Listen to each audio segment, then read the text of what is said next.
la voluntad de Dios, no porque Él se puso, porque Él tuvo un sueño de que iba a ser apóstol, no, sino por la voluntad de Dios. Y partiendo de aquí, nosotros, pueden tomar asiento, nosotros podemos estar preguntándonos cuál será la voluntad de Dios. Es una frase que nos recorre la mente y nos vamos preguntando cuál es la voluntad de Dios. Y hoy la vamos a conocer. Primeramente vamos a definir lo que es voluntad. Voluntad viene del griego telema y voluntad está asociado con lo que quieres, lo que te gusta o complace. Lo comparamos como el deseo o ganas para hacer alguna cosa o algún esfuerzo. Y hablando en términos humanos, supongamos cuál es la voluntad del pueblo. Tenemos un promedio, se hace una votación, unos quieren unas cosas, otros quieren otras. Bueno, gana la mayoría, ¿verdad? Que eligió esa cosa en común. Y lo podemos definir también como aquello en lo que la gente se suele poner de acuerdo. Y cada individuo tiene su propia perspectiva de qué es lo correcto o qué es lo que quiere. Entonces, según lo que cada uno quiere, pues así será su voluntad. Tomemos como ejemplo a los niños. Yo cuando fui niño, pues de repente me colocaron en la escuela. Algún día despertamos y nos dicen, hoy vamos para la escuela. Hoy empiezas un año escolar y como niños no tenemos la voluntad de ir, ¿verdad? Porque nosotros no hemos escogido eso. No lo hemos pedido ni tampoco nos gusta. No sé a cuántos aquí el primer día de escuela les costó. No queríamos ir. Pero tuvimos ahí la perseverancia y gracias a Dios que tuvimos un lugar donde asistir para recibir clases y ir creciendo en nuestra vida personal.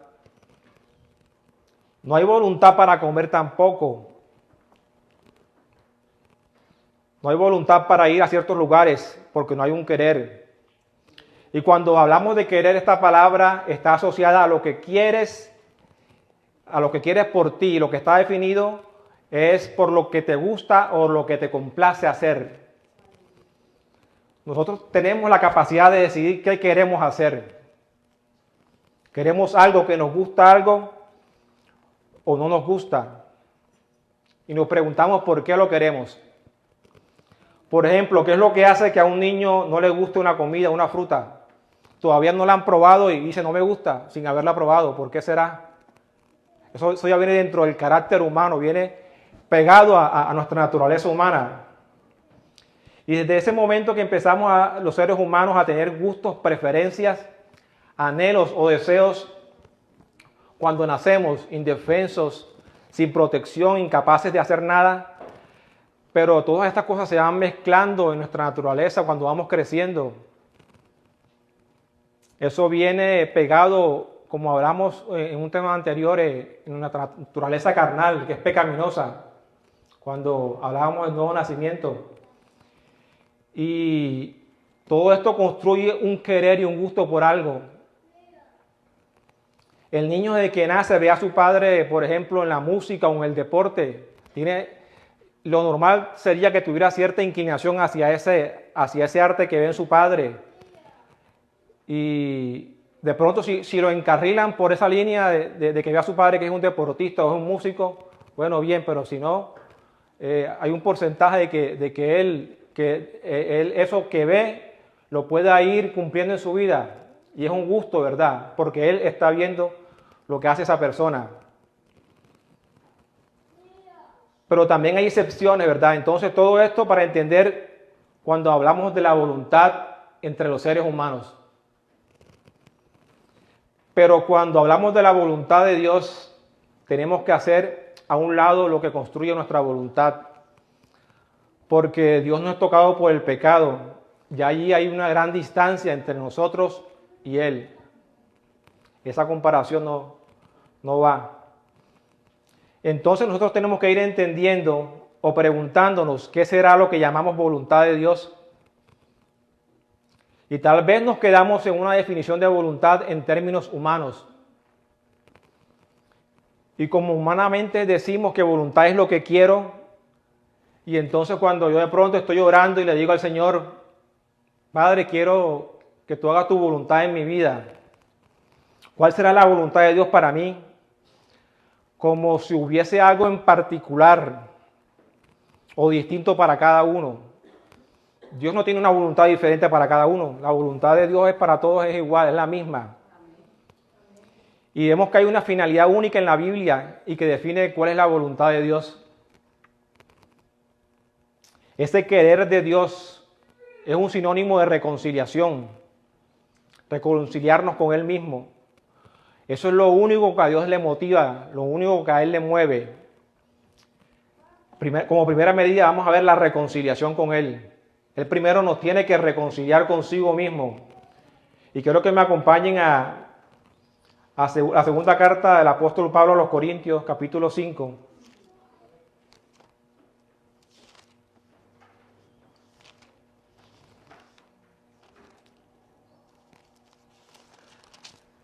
Cinco 17 al 19. Dice la palabra, de modo que si alguno está en Cristo, nueva criatura es. ¿Qué significa esto? Que ya no podemos dejar dominarnos por el pecado, por la concupiscencia y los deseos carnales que cabalgan en nuestro ser, porque eso viene adherido a nuestro ADN, esa naturaleza carnal y pecaminosa. Pero aquí lo que nos dice la palabra es que si alguno está en Cristo, si está dentro de Él, nueva criatura es. Significa que ha venido una nueva naturaleza a reemplazar esa antigua. Que poco a poco, cuando nos arrepentimos y llegamos a los pies del Señor, esa naturaleza nueva va tomando control de nuestras emociones, de nuestra vida, de nuestros sentimientos, de nuestros gustos. Ya los gustos que teníamos antes ya no lo tenemos, ¿verdad? Lo que practicábamos antes ya no lo practicamos. Poco a poco el Señor va haciendo un proceso de renovación en nuestras vidas, ¿verdad? Y ese revestimiento interno que empieza desde el primer día, como dice la palabra en Filipenses 1:6, estando persuadido de esto, que el que comenzó en vosotros la buena obra, Él la va a perfeccionar hasta el día del Señor. Él la comenzó y Él la va a ir cada día perfeccionando, si colocamos la mirada en el Señor.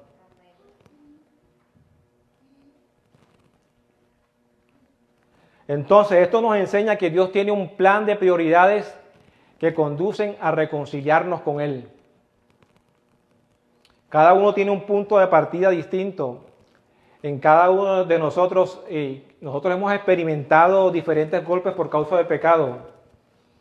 No es lo mismo alguien que vivió o que se crió con una vida apacible, hogareña, en quietud, lejos de las drogas, lejos del alcohol, de los vicios, a una persona que se crió en el bajo mundo, en el mundo de la oscuridad, del pecado, de los vicios, ¿verdad?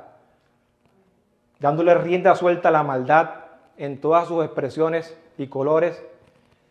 Entonces Dios traza en su tiempo un propósito para cada uno de nosotros. Y vemos que la voluntad de Dios abarca primeramente que nos hace una nueva criatura. Primeramente. Luego dice, las cosas viejas pasaron. Amén. Las cosas viejas pasaron. ¿Eso qué significa? Hacer una renuncia radical y absoluta de lo que fue el pasado. Cortar con todo eso que practicábamos antes. Dice la palabra en Lucas 9, y lo dijo Jesús, ninguno que poniendo su mano en el arado mire hacia atrás. Ya no hay que mirar hacia atrás. Deja todo eso atrás y ponte en las manos del Señor. No tengo ya que mirar atrás como cuando los ángeles le dijeron a Lot, escapa por tu vida, no mires atrás, ni pares. No hay nada que lamentar, ya eso quedó atrás, esa vida de pecado, de inmundicia. Hay que cortar radicalmente con eso, con lo que no conviene. Y hay que hacer a veces en la práctica cambios muy radicales de todo eso. O sea, nos cuesta como seres humanos porque, como lo decíamos anteriormente, está impregnado en nosotros, ¿verdad? Ese deseo de hacer las cosas que son contrarias al Espíritu. Por ejemplo, cosas radicales como hasta cambiar nuestro número de teléfono, cerrar una red social, cambiar de amistades, de lugares donde asistíamos antes. Se puede llegar al punto hasta de cortar con ciertas amistades cercanas, aún de familiares.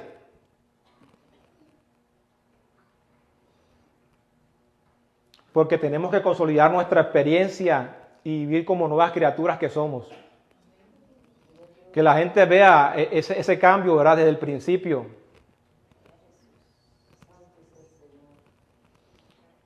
Y cuando la palabra dice, he aquí todas las cosas son hechas nuevas, ¿qué significa esto? No tengas miedo al cambio que yo voy a traer para tu vida, porque va a ser beneficioso para ti y para los tuyos.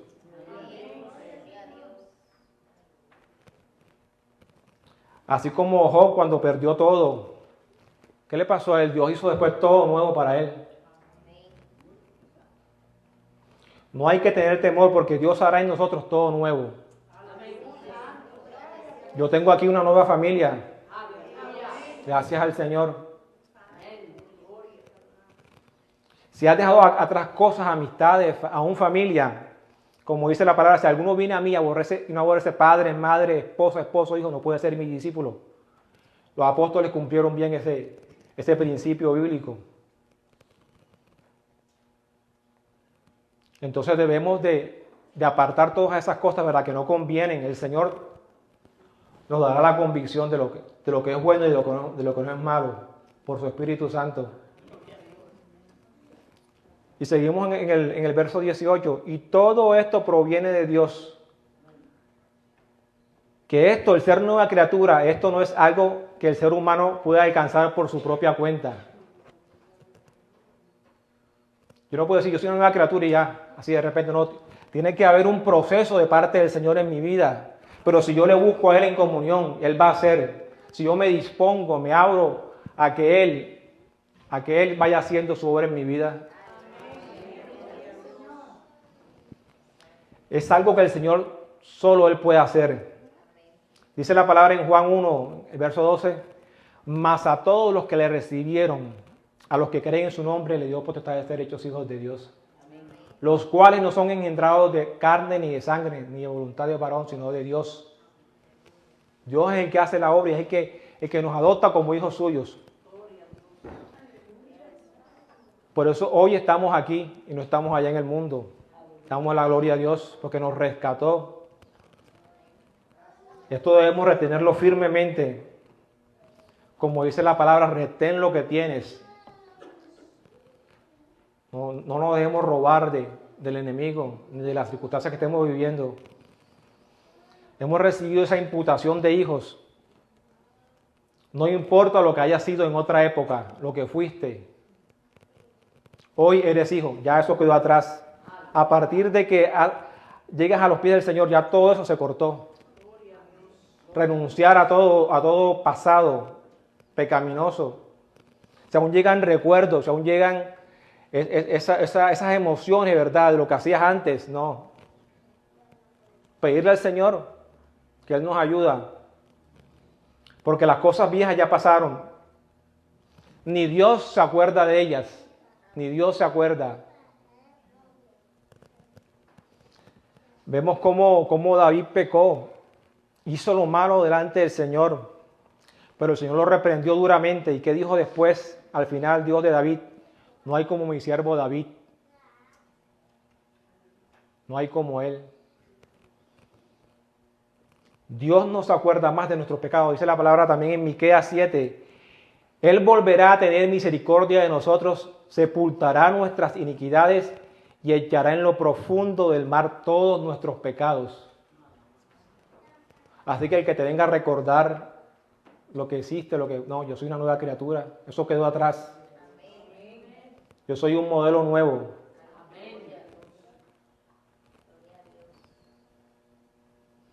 Luego dice, todo esto proviene de Dios, quien nos reconcilió consigo mismo y nos dio el ministerio de la reconciliación.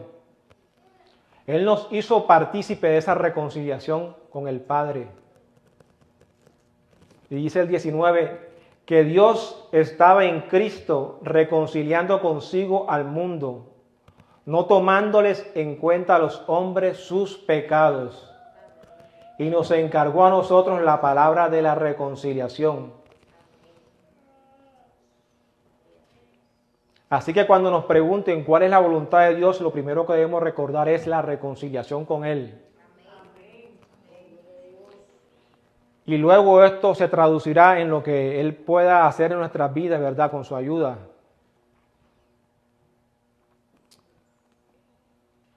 Cosas que podamos aplicar diariamente. Vemos cómo en la palabra está diseminado por todas partes cuál es la voluntad de Dios. Y aquí vamos a tocar unos ciertos puntos porque son muchas las cosas que hablan de acerca de la voluntad de Dios. Y vamos a ver otra característica de la voluntad de Dios. Quiero que me acompañen a Romanos 12:2.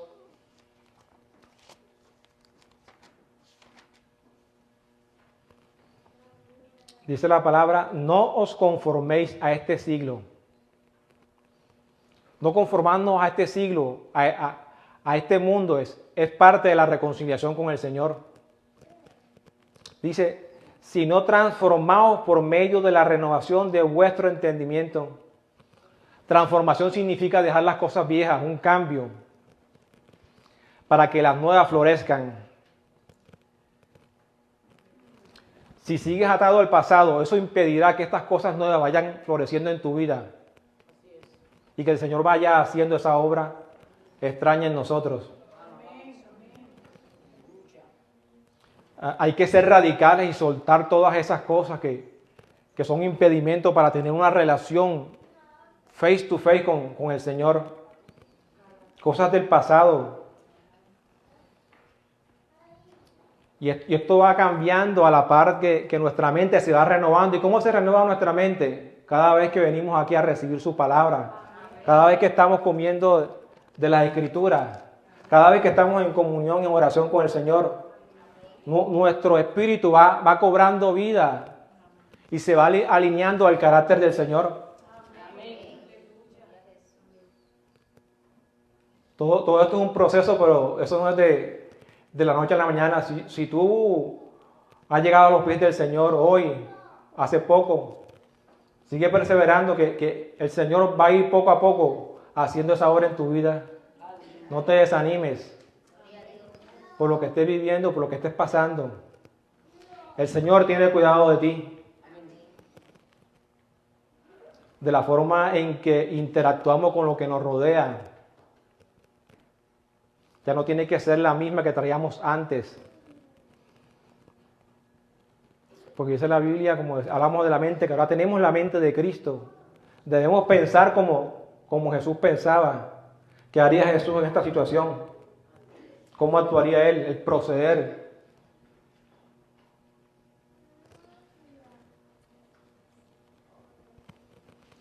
¿Y cómo hacemos para conocer la mente de Cristo?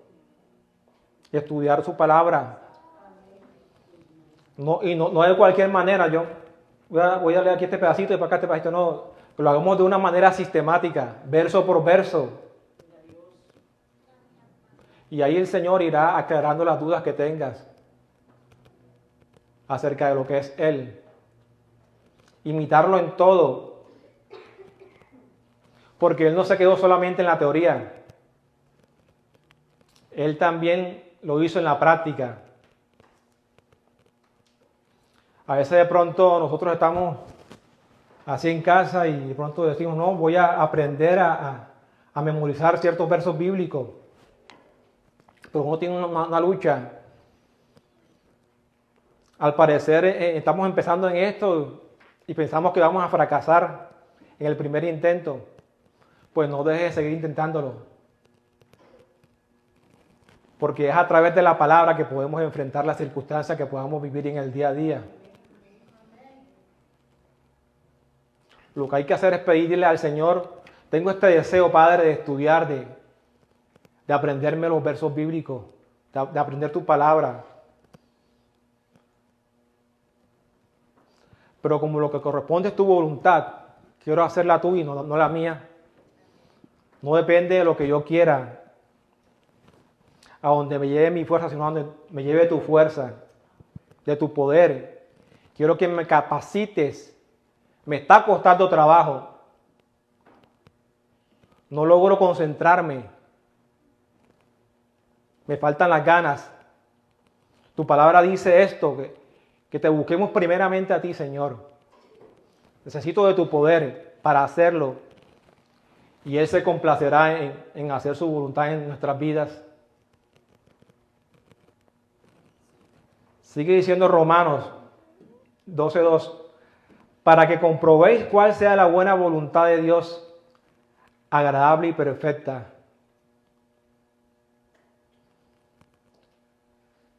No le hace falta nada. Primeramente con Dios es buena, beneficiosa y es completa. No es a medias. Dios lo quiere todo. Todo gira en torno a Él. Porque Él es el centro de nuestras vidas. Entonces que todos nuestros pensamientos se alineen al querer de Él.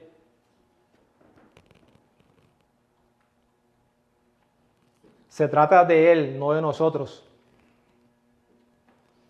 El apóstol Pablo dijo, ya no vivo yo, mas vive Cristo en mí. Él entregó su vida al Señor, señorea en mí. Entonces, ¿por qué Dios es bueno? Lo bueno tiene que ver con que nos hace imitadores de Dios. Porque el único bueno es Dios. Un día le dijeron a Jesús, maestro bueno, y él dijo, ¿por qué me llamas bueno? Solamente bueno es mi Padre que está en los cielos. Y no hay cosas buenas en sí mismas si no están conectadas con Dios. ¿Qué es lo que hace que Dios sea bueno? Significa que en lugar de dañar, restaura. Entonces vemos que Dios es bueno porque es un restaurador. Él tomó lo que no era para hacer lo que hoy es. Coge de lo vil, de lo necio, de lo débil, de lo menospreciado del mundo para hacer de lo que no es lo que somos hoy en día.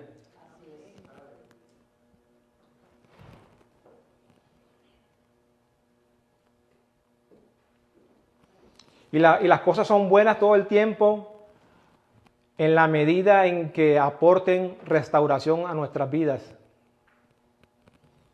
El hombre perdió la dignidad cuando pecó en el jardín del Edén. El hombre dejó de ser bueno.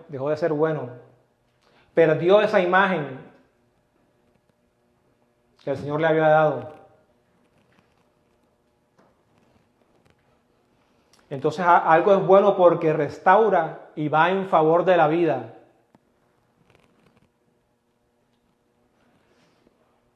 Y lo que es bueno en nosotros va a ser beneficioso para los que nos rodean. Bueno para mí y trae un beneficio para los que están a nuestro alrededor. Luego dice la palabra completa, que no le hace falta nada. No le hace participación de la carne. No le hace falta participar de la carne. No le hace falta ideas humanas. Nosotros los seres humanos somos propensos a veces a pensar de una manera, a veces sin darnos cuenta, como si fuésemos mejores que Dios, o más justos que Dios, o más compasivos que Dios. Y allá tenemos un problema, porque le hacemos al mentiroso. Porque si la Biblia nos dice algo, la palabra nos dice algo, hay que hacerlo. No, pero aquí dice esto, pero yo pienso que esto no es así. Esto no me parece. Esto creo que es muy fuerte. Esto me parece que no es justo. ¿Qué estamos insinuando? Que Dios se equivocó. Que la voluntad de Dios no es buena. Por algo Él lo dejó aquí establecido y debemos hacerlo. No tengamos miedo. Tenemos que hacerlo tal cual como Él lo ha establecido en su palabra. y Él se encargará de poner las cosas en orden, porque Dios es un Dios de orden. Aquellas cosas a las cuales le tenemos miedo,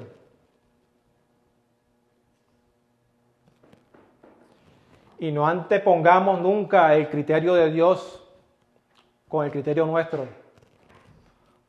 porque el de Él va a ser siempre el mejor.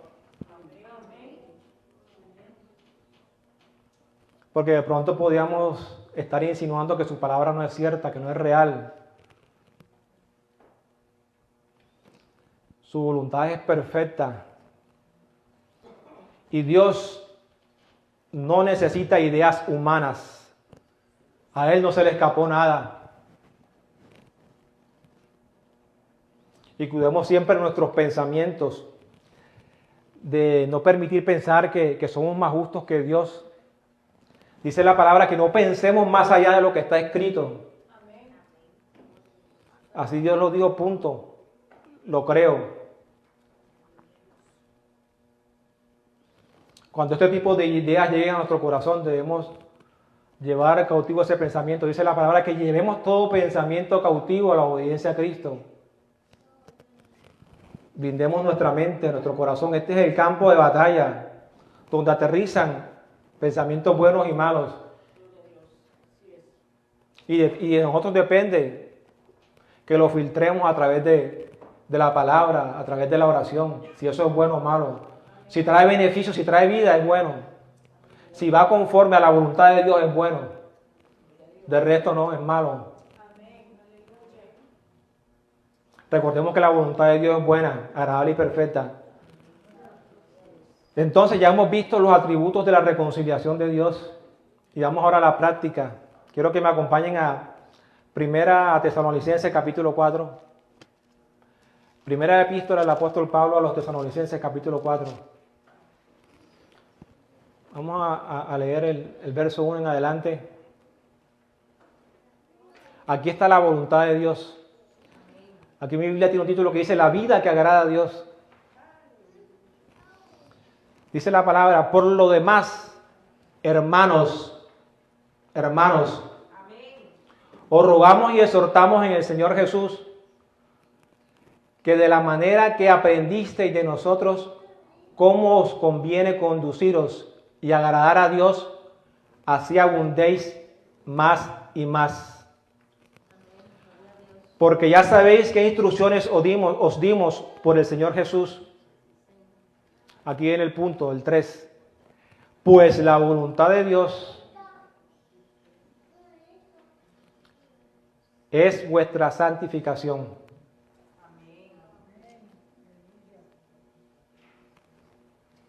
Vuestra santificación. ¿Cómo se va materializando la voluntad de Dios en nosotros? ¿Cuál es el fruto? Santificación. Y esto va asociado al límite y la distinción que se note en nosotros, ¿verdad? Que no te avergüences del Evangelio. Que sepas ser luz, que brilles en medio de esta generación maligna y perversa. Sin temor. La voluntad de Dios es vuestra santificación. Dice la palabra que os apartéis de fornicación. Apartarse de promiscuidad sexual. Esto es un gran obstáculo para la santificación. Esos deseos carnales que cabalgan en nuestra naturaleza humana, pecaminosa. Porque dice la palabra que el que fornica contra su propio cuerpo peca. Ahora somos templo del Espíritu Santo. El Señor nos escogió como su morada, como su habitación. Ya no podemos hacer con nuestro cuerpo lo que nos venga en gana. Debemos saber conducirnos, cómo hacer las cosas, porque ya no nos pertenecemos nosotros mismos. Aún en lo que pensamos. Miramos para un lado, miramos para el otro, pero no sabemos que Dios está dentro de nosotros y Él conoce nuestros pensamientos, nuestros deseos. Él lo sabe.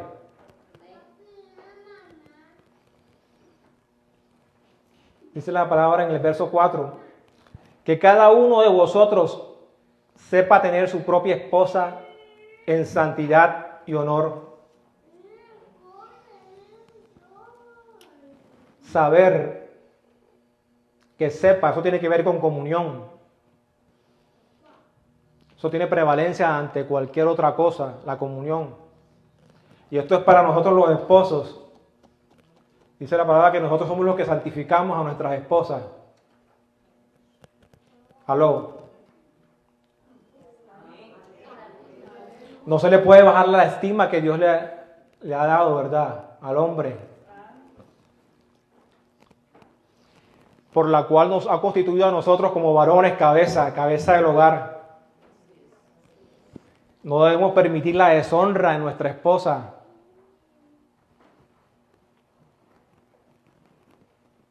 Mucho menos con estos temas de carácter sexual. Hay que tenerlo claro. Cuando dice aquí, sepa tener al hombre se le dio el mandamiento de pegarse a su mujer. ¿Cómo así pegarse? Dice la palabra, por tanto dejará el hombre a su padre y se unirá a su mujer. Y los dos serán una sola carne. Nosotros como varones tenemos esa responsabilidad. El hombre es el primero y mayormente llamado a renunciar a sí mismo y quitar cualquier obstáculo que le impida pegarse a su mujer.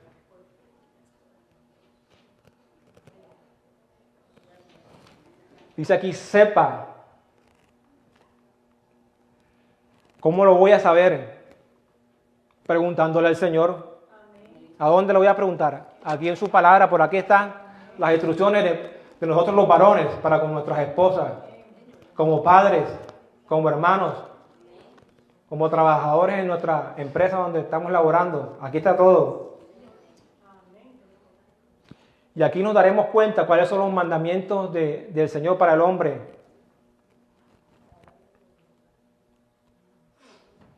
Pedro dijo en 1 de Pedro 3:7, dando honor a la mujer como a vaso más frágil y como a coherederas de la gracia de la vida, para que vuestras oraciones no tengan estorbo. Yo no puedo pretender que Dios escuche una oración mía si yo estoy de pelea con mi esposa, de pleito. Esa oración no va a pasar ni el techo ese. No vamos a pretender que el Señor nos traiga una respuesta a esas oraciones si no estoy reconciliado con mi esposa. Dice la palabra, airaos, pero no pequéis. No se ponga el sol sobre vuestro enojo, que yo tenga alguna situación con mi esposa y esté de pronto ya al anochecer y yo me acueste con ella de pleito. No conviene. Eso se va alargando y le va dando rienda suelta al enemigo para que entre en tu matrimonio. Ponte de acuerdo enseguida con ella. Así sea que tengamos un carácter fuerte. Pero hay que doblegarlo y hacer lo que la palabra dice. Ahí dice airaos. O sea, el Señor te da como una esquinita para que te aires, pero que no peques. Pero a veces nos extendemos, ¿verdad? Y le pedimos al Señor que siga obrando en nuestro carácter. Porque no es fácil. Si a nosotros nos irrita situaciones en nuestro carácter, Él va a poner la situación para que nos pruebe cómo estamos nosotros. Voy a poner esto, no, todavía me airo. Bueno, vamos a darte más situaciones así para formar ese carácter tuyo y que vayas menguando en ese carácter fuerte tuyo. Hay que ser manso y humilde como lo fue Jesús. Y a veces nos cuesta, a veces situaciones que de pronto llegan hacia nuestra vida y nos exasperamos. ¿Por qué? Porque andamos en la carne, andamos distraídos.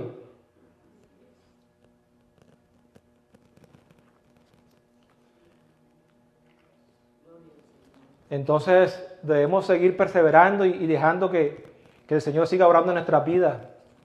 Dice la palabra en el verso 5, no en pasión de concupiscencia como los gentiles que no conocen a Dios. Hay que tener límites. Porque cuando hablamos del matrimonio, no puede ser que las cosas del mundo que definen la intimidad en el mundo, la llevemos a la práctica en el matrimonio cristiano.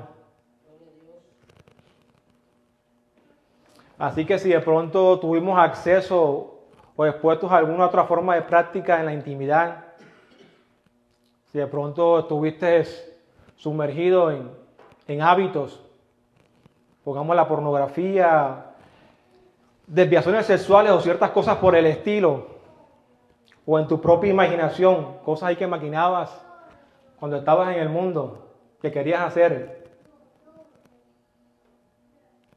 Hay que cortar con eso.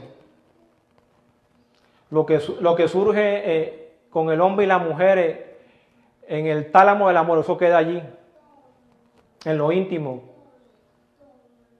Y que no vengamos motivados por cosas de afuera, por pasiones de concupiscencia. Debemos respetar a nuestras esposas. Porque muchas veces se da la frustración de que en el matrimonio, sobre todo en la intimidad, solo porque el hombre va con una expectativa de querer ver en su esposa lo que mal vio en el mundo y quiere practicarlo con ella, y luego de que no lo encuentra o no se siente satisfecho con esto o que no le llena,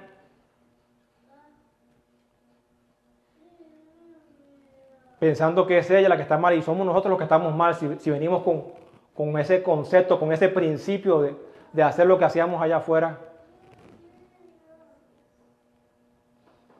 Porque venimos con una sobrecarga de información en el disco duro, que hay que resetearlo.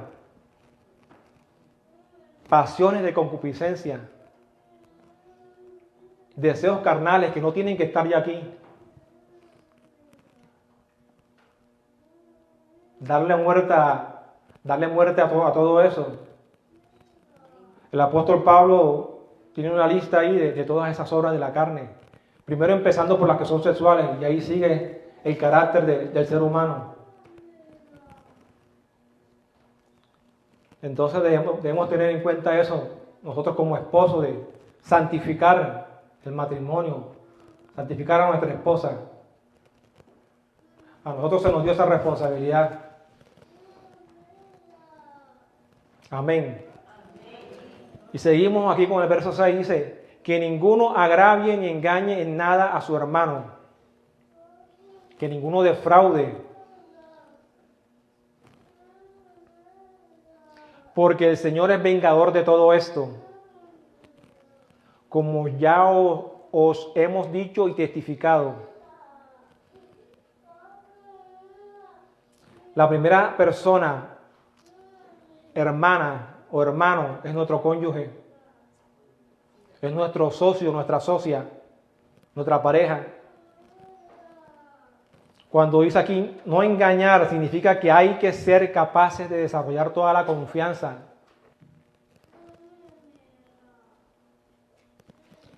Dale la confianza a tu compañero, a tu compañera.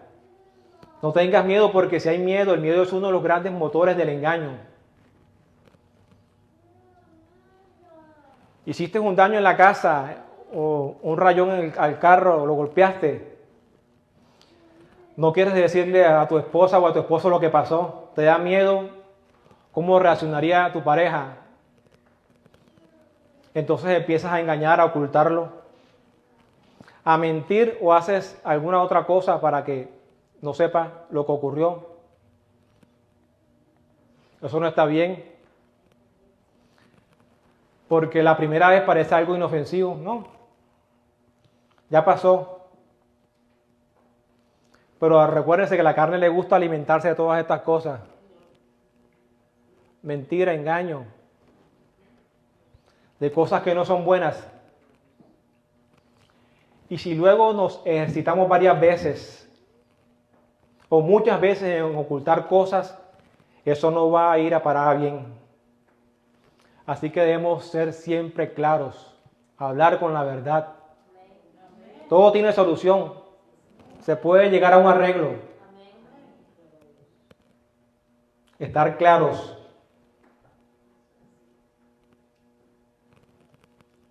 Sin tapujos.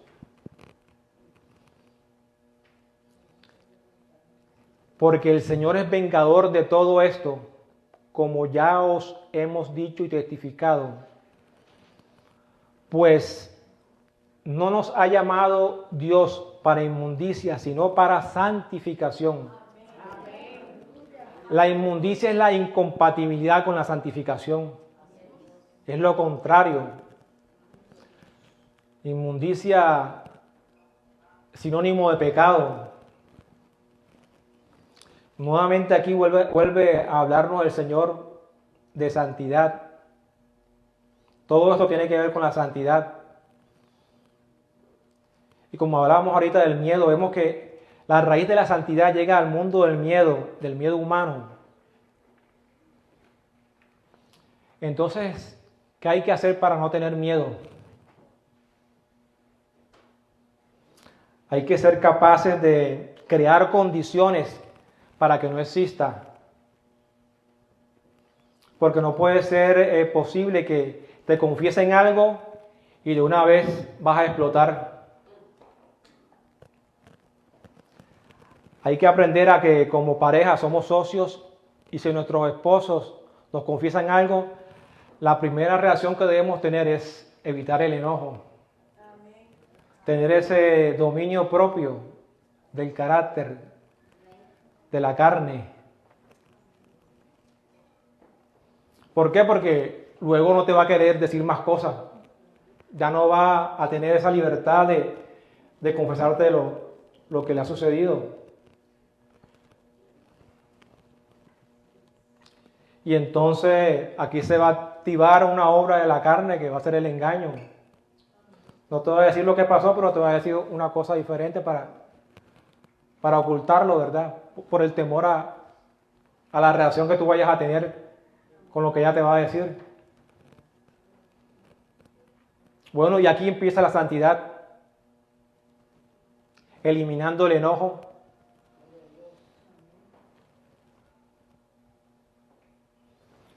Una cosa evita lo otro y lo otro evita lo otro. Cortamos de raíz. Cortamos de raíz cuando somos claros. Dice el verso 8, así que el que desecha esto no desecha a hombre, sino a Dios, que también nos dio su Espíritu Santo. Dios es el que está hablando aquí. Son instrucciones que Él da. Mayormente para nosotros los varones. Pero las mujeres no deben aprovecharse de esta situación. Que no gane ventaja en esto. Vamos ahora en defensa de los hombres. Ahora voy a decir que yo como esposa, mi esposo tiene prohibido enojarse, voy a hacer esto, voy a hacer lo otro. Que él se aguante, no. No puede ser. Dice la palabra que la mujer sabia edifica su casa. Entonces hay que manejar las cosas con sabiduría, la sabiduría que el Señor le ha dado a las mujeres. Que de hecho son más sabias que nosotros los hombres. Por eso el Señor nos dio esa ayuda idónea. Porque somos incapaces de hacer muchas cosas a la vez. Yo solamente puedo hacer media, ahí, medio, pero mi esposa hace múltiples a la vez. Y eso es un don que el Señor le dio a ustedes, las mujeres. Por causa de nosotros. El Señor formó a la mujer. Entonces las cosas se deben hacer en su debido orden. Vamos a ver otro elemento que está dentro de la voluntad de Dios. Quiero que me acompañen a 1 Tesalonicenses capítulo 5. Aquí a un costadito está. Capítulo 5, verso 18.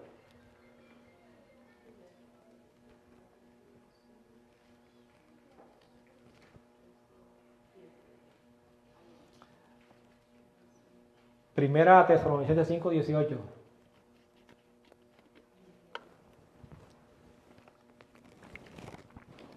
Dice la palabra de Dios. Dad gracias en todo, porque esta es la voluntad de Dios para con vosotros en Cristo Jesús. Debemos ser agradecidos con nuestro Padre. Es un reconocimiento a Él. El mérito es de Él. Porque hasta el día de hoy, Él ha sido bueno para con nosotros. ¿Con cuántos de aquí el Señor ha sido bueno? Y más que bueno. Sea que ahora mismo estemos enfermos, tengamos algún quebranto de salud, estemos pasando por alguna dificultad económica, alguna leve tribulación momentánea, todo esto va a pasar porque Dios es fiel y ha sido mucho más que bueno, mucho más bueno de lo que nosotros nos hubiéramos podido imaginar. Porque dice la palabra que aunque nosotros somos, aunque Él es fiel, aunque somos infieles, Él sigue siendo fiel. A pesar de nuestras infidelidades, Él ha sido fiel. Porque hemos hecho cosas que de pronto no son agradables a Él y nos ha podido cortar de raíz, pero ha extendido su misericordia. Dice la palabra que cada mañana son nuevas sus misericordias.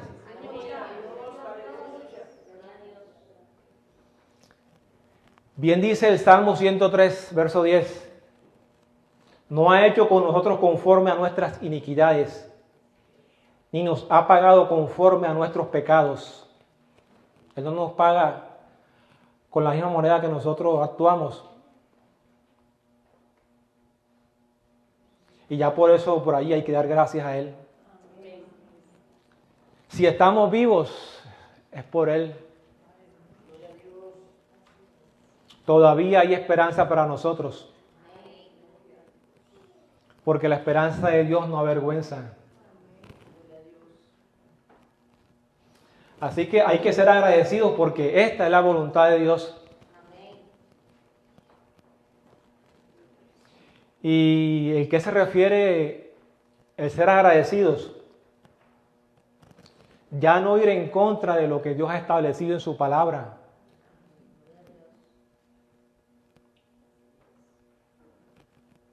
Someternos a Dios, dice la palabra, someteos a Dios.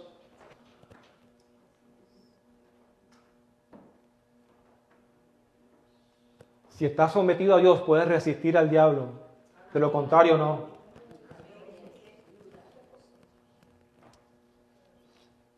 Dice la palabra en el verso 19, no apaguéis al Espíritu. No apagues el Espíritu que mora en ti.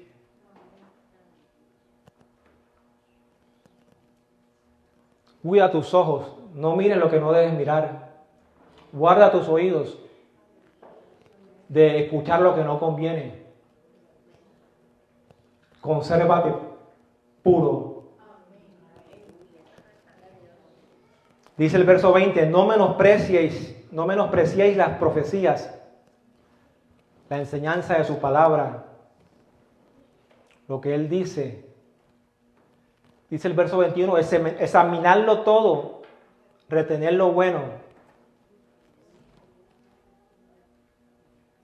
Examínalo todo.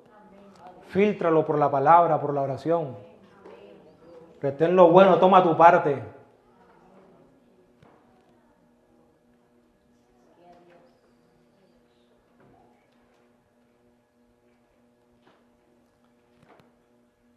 Dice la palabra que nos examinemos a nosotros mismos a ver si estamos en la fe.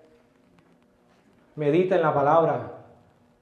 Si estamos andando conforme a la voluntad de Dios.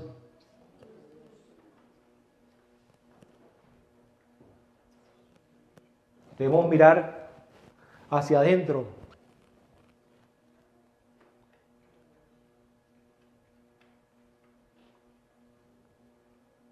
Hacer una radiografía, cómo estamos delante del Señor. Y dice la palabra en el verso 22, absteneos de toda especie de mal. ¿Cómo sabemos que es mal? Porque es lo contrario a lo que es bien. Si no imita a Dios, si no restaura, si no va en favor de la vida, es malo. Como por ejemplo te pueden preguntar a ti, ¿dónde está escrito en la Biblia que las drogas son malas? Hermano, muéstrame aquí en la palabra por qué, si las drogas son malas. O sea, la persona dándole rienda suelta al pecado, ¿verdad? De que yo puedo practicarlo porque no está aquí. Pues aquí no aparece y no lo vas a encontrar. Pero sí vas a encontrar palabras que te hablan que esas cosas que van en contra de la vida no son beneficiosas para tu vida. Si esa cosa que tú estás practicando no imita a Dios y está haciendo lo malo, va en detrimento de tu salud, de tus emociones, de tus sentimientos, ya eso es malo. Así sea que no está aquí. Así que muchas cosas de este mundo le ponemos esta lupa y ya sabemos si es bueno o si es malo.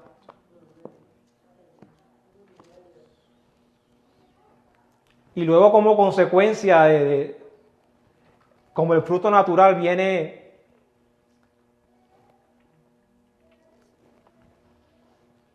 el verso 23, dice, y el mismo Dios de paz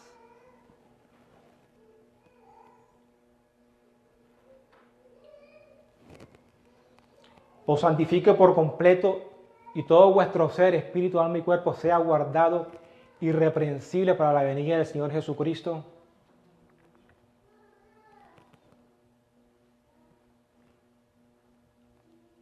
La santificación. Ahora quiero que me acompañen a 1 de Pedro 2, verso 15.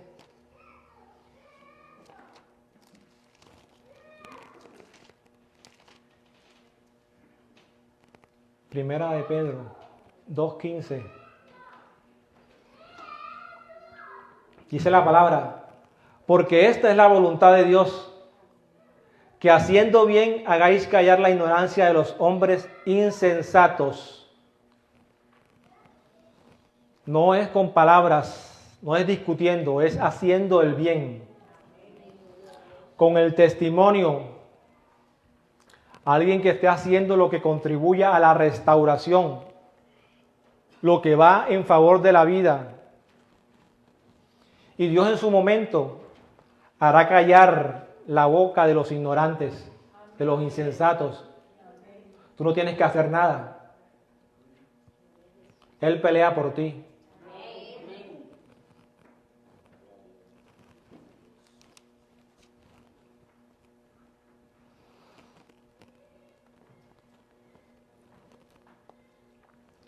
Dice el 16, como libres, pero no como los que tienen la libertad como pretexto para hacer lo malo. Ojo, libertinaje, sino como siervos de Dios. El Señor no nos ha dado licencia para hacer lo malo. Dice el 17, honrad a todos, amad a los hermanos, temed a Dios, honrad al rey, al presidente, al gobernador, al profesor, al pastor. Dice el 18, criados, estad sujetos con todo respeto a vuestros amos, no solamente a los buenos y afables, sino también a los difíciles de soportar. Esto va a hacer que se forme el carácter de Jesús en nosotros. Amén. Ese tipo de jefes, de supervisores. Hay que ser dóciles, actuar con mansedumbre, con inteligencia espiritual. Y dice la palabra en el verso 19, porque esto merece aprobación. Si alguno a causa de la conciencia delante de Dios sufre molestias, padeciendo injustamente, dice el 20, pues, ¿qué gloria es Si pecando sois abofeteados y lo soportáis, mas si haciendo lo bueno sufrís y lo soportáis, esto ciertamente es aprobado delante de Dios. ¿Esto qué significa en la práctica? Hagamos el bien y no esperemos nada a cambio.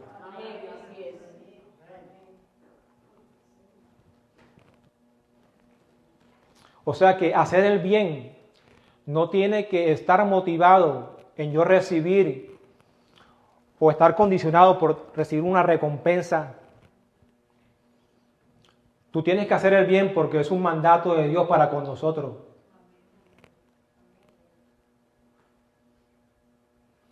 Y si yo hago lo bueno y no recibo nada a cambio, esto no tiene por qué disuadirme de ir haciendo lo bueno. Debo seguir haciendo lo bueno, haciendo el bien. Porque eso se trata de mí con Dios, de ti con el Señor.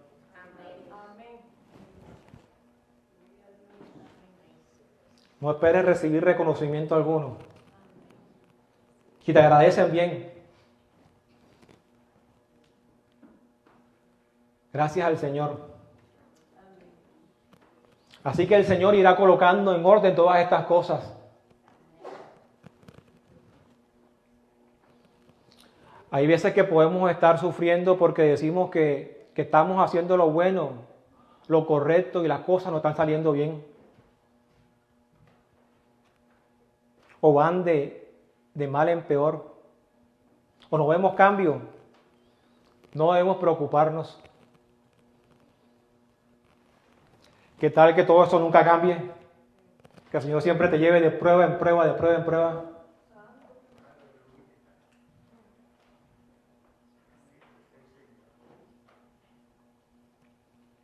Y es ahí donde debemos echar mano de Él. Sobrellevar todo esto porque el Señor nos ha ordenado que hagamos el bien.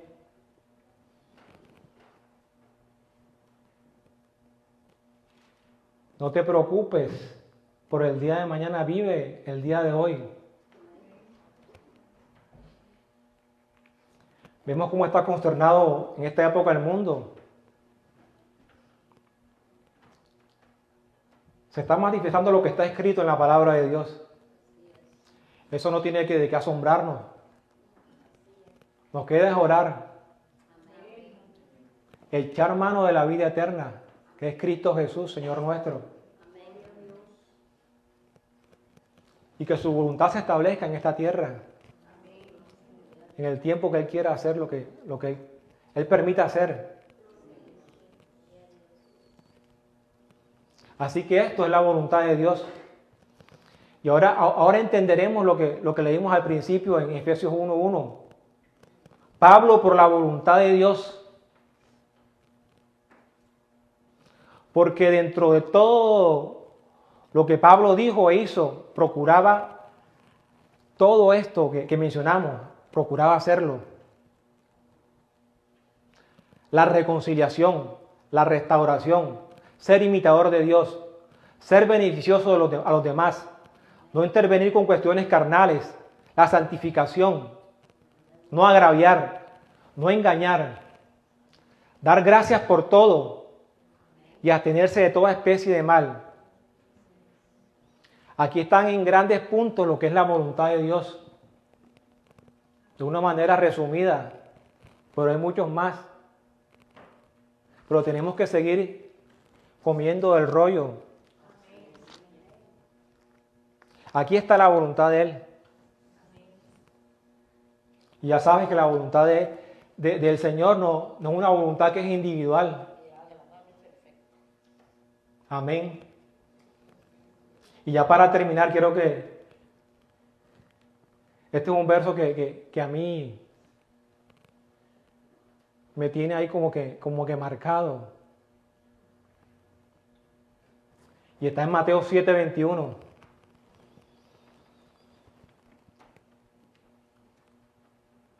Me hace temblar. Dice la palabra: no todo el que me dice Señor, Señor, entrará en el reino de los cielos, sino el que hace la voluntad de mi Padre que está en los cielos.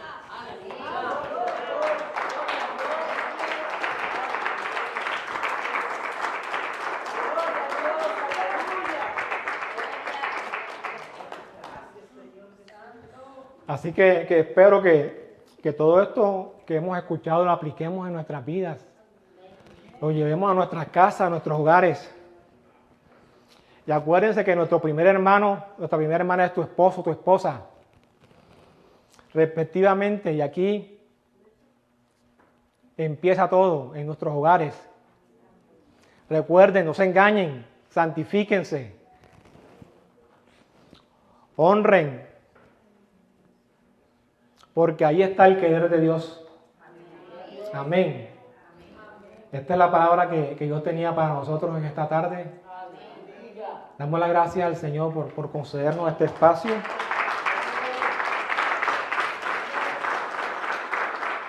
Bendito sea su nombre.